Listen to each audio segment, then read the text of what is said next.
First thing I'm going to do in this problem here is combine these two terms together. And what I notice about these two terms is I've got a fraction and a whole part, right? I've got a fraction and a whole part. Now, this idea comes up a lot, so why don't we just do this in general here? What if you had something like this? What if you had 2/3, and then you're going to add 5? Okay, now this is an addition, so I can turn this around and just write, this is the same as 5 2/3, which is the same as 5 2/3, all right? It's just a different way to write it. Now, this right here is a mixed number.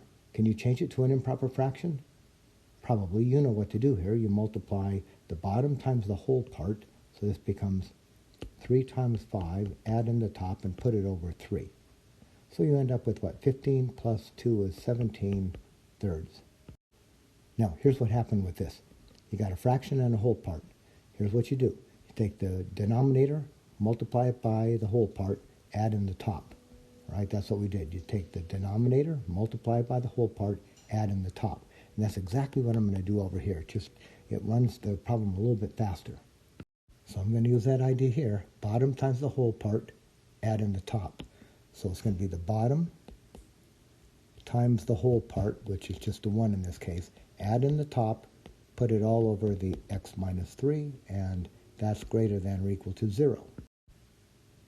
So I'll multiply through here, and we will get x minus 3 plus 2 over x minus 3 greater than or equal to 0. Negative 3 plus 2 is negative 1, so I get x minus 1 over x minus 3 greater than or equal to 0. Now, we've seen this before in problem 41, if you did that one. What we've got here is a single term being positive or negative, positive in this case. So this is a quotient, and the only way this quotient can be greater than 0 is if we have something like this: positive over positive, or negative over negative, right? Does that make sense? If this is positive and this is positive, positive divided by positive is greater than 0, but also if they're both negative, that would be greater than 0. So let's get the critical values here. Right, so the critical values come from where the top and the bottom are 0. So the top will be 0 at 1, and the bottom will be 0 at 3. But now I got to watch out for 3, because if I use 3, the fraction's undefined. So we'll be careful here. So let's draw our number line, label it x. Now I'm going to put a closed circle at 1, because 1 can be included. 1 comes from the numerator, and numerators can be 0 in fractions, just not denominators. So the 1 is okay, and I got the equal sign. So I'm going to put a closed circle around 1. But the 3, we can't use 3. So I'm going to have to put an open circle around the 3, meaning 3 is not included. Now let's run some test values. So pick a value in this interval here, say to the left of 1, like 0. So maybe what you're going to do is you're going to choose 0. Now, if you choose 0 and put 0 back in here, look at the signs. What do you get? 0 minus 1 is negative. 0 minus 3 is negative. And you end up with, what, negative over negative, which is positive. And then what you're saying is that if you pick any number in this interval and compute, you'll get negative over negative, which is positive. And positive greater than 0? True. So we have solutions down here. So I'm going to mark that part of the line, so I know I have solutions in that interval.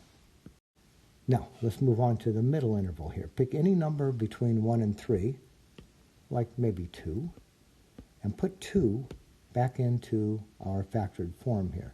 So I'll put 2 here and here. So I get 2 minus 1 is positive, 2 minus 3 is negative. So if I do that, I end up with, all right, 2 minus 1 is positive, 2 minus 3 is negative, so I get a positive divided by negative, which is negative, and then I'm saying if I pick any number in this interval, substitute it in here, I'll get a positive number divided by a negative number, which is negative, right? This whole thing would be negative. Negative greater than 0?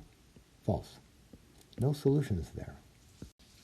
Now finally, let's move to this last interval here. Pick a number greater than 3, like maybe 4, and put that 4 back here, right? 4 minus 1, 4 minus 3. 4 minus 1 is positive, 4 minus 3 is positive.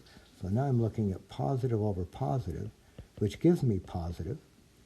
So I'm saying that if we pick any number in this interval here, substitute in here and compute, we'll get a positive number. And a positive number, sure enough, is greater than 0. So we get a true statements here. So those numbers out in that interval are solutions. So I'll mark that. So now I can see where my solutions are. Now I just have to state where they are. So it looks like the x values are less than or equal to 1, or the x values are strictly greater than 3.